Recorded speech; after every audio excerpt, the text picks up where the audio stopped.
Assalamualaikum warahmatullahi wabarakatuh.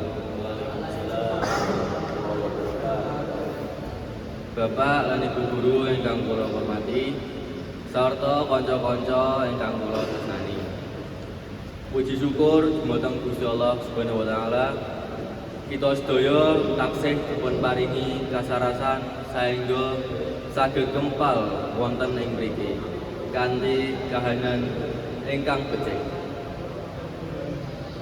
Wonten ing kalodhangan menika kula badhe matur sedhi babagan pentingnya pendidikan kanggo generasi enom.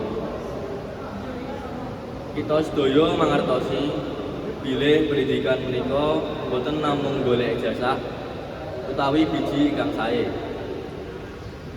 Langkung saking menika pendidikan menika minangka genggaman utawa senjata ingkang paling ampuh kagem gayuh masa depan.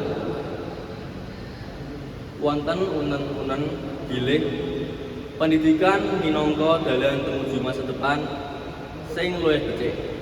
Kenapa mekaten?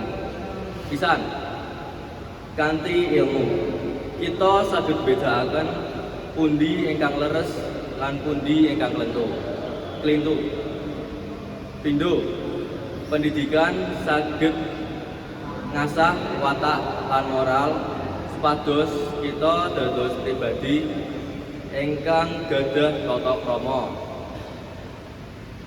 Kaping 3, generasi enom ingkang pinter bakal saged majuaken bangsa lan negeri.